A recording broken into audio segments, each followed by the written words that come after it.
ফ্রেন্ডলিতে কিউইদের মুখোমুখি ভারত, মোহনবাগানকে রুখে দিল খিদিরপুর। ম্যাচ শেষে সাংবাদিক সম্মেলনে দুই কোচ। ইউনাইটেডের বড় জয়, জিতল বেহালা ও রেল।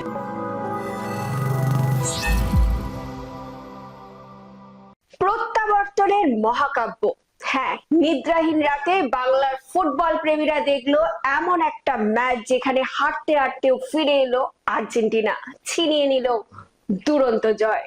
আবারও সেই মেসি তার দুটি গোলের ঠিকানা লেখা পাস খুঁজে নিল প্রতিপক্ষের জাল। আমি শাইনি শুরু করব আজকের পর্ব।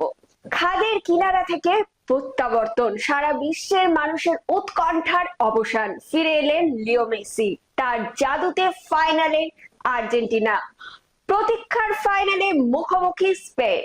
আগামী নভেম্বরে ফিফা ফ্রেন্ডলি সিরিজে নিউজিল্যান্ডের বিপক্ষে খেলবে Bharat. 100 years of unity through sports এর অংশ হিসাবে দুই দেশের এই ম্যাচ অনুষ্ঠিত হবে অকল্যান্ড ও ক্রাইস্টচার্চে। নিজেদের দ্বিতীয় ম্যাচে আটকে গেল মোহনবাগান সুপার জায়ান্টস।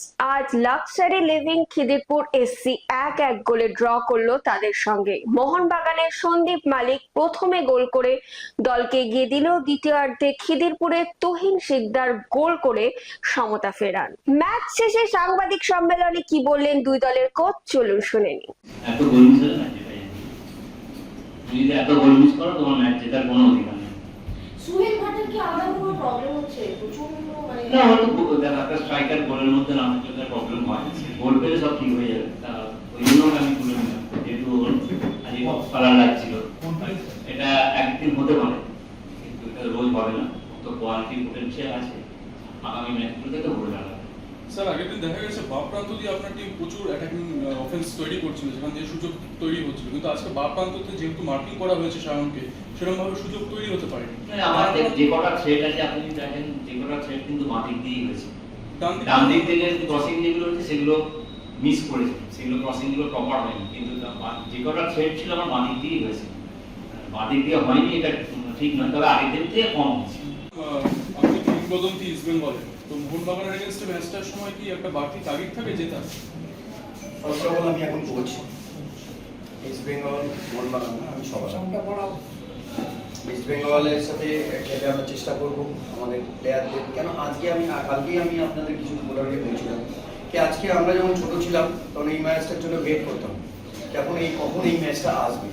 আমরা প্ল্যানিং দিতে পারি বাচ্চাদের, কিন্তু তারা প্ল্যানিংয়ে কতটা সাকসেস হবে তাদের উপরে। আমরা কিভাবে তাদেরকে উজ্জীবিত করতে পারি এইটুকু, কিন্তু তাদেরকে নিজেকে উজ্জীবিত করতে হবে প্লেয়ারদের। আর এই ম্যাচটা প্লেয়ারদের জন্য, আর যা রেজাল্ট হয়েছে প্লেয়াররা ডিজার্ভ করে আজকে ম্যাচে। দাদা ভাই, এই ম্যাচটা কি মনে হচ্ছে মানে যদিও 1-1 গোলে ড্র, বাট কোথাও কি মোহনবাগান মাঠে মোহনবাগানের বিরুদ্ধে ড্র নৈতিক জয়? এটা না প্রফেশনাল এই নৈতিক জয় বা না, আমি চেষ্টা করেছি প্লেয়ারদের মধ্যে হার্ড ওয়ার্ক, ডেডিকেশন, এবং আমি কিছু সময় ওয়ার্ল্ড কাপেও কিছু টিমকে নিয়ে তাদেরকে উদাহরণ দেওয়া যে আমরা বড় টিমের সাথে খেলতে যাচ্ছি, তার মানে এটা না যে আমাদের আগে থেকেই আমরা হেরে বসবো, আগে থেকেই মাথা নিচু হয়ে যাবে, বা গোল খাওয়ার পরেও আমি বলেছি চিনাব, ডাজন্ট ম্যাটার 3 গোল খাও 4 গোল খাও, অলওয়েজ চিনাব রাখবে। সম্মানটা একটা প্লেয়ারের সিদ্ধারা সবসময় সোজা রাখা উচিত, কোনোদিন সে যার সাথেই খেলুক। প্রথম ম্যাচের পর দ্বিতীয় ম্যাচেও জয় United Kolkata. United Kolkata sports club 4-0 গোলে হারালো এমজি পাঠচক্রকে। নৈহাটি স্টেডিয়ামে রাকেশ খাড়া, শেখ জিয়াবুল হোসেন, বিদ্যাসাগর সিং ও অ্যালিস্টার অ্যান্থনি গোল করেন। Kalyani stadium Behala SS sporting club 3-1 গোলে হারায় তমলুক খেলাঘর জর্জ টেলিগ্রাফকে। বেহালার হয়ে জোড়া গোল করেন শ্লোক তিওয়ারি, অন্য গোলটি সুকুরাম সর্দারের, জর্জের গোলটি সৌরভ সেনের।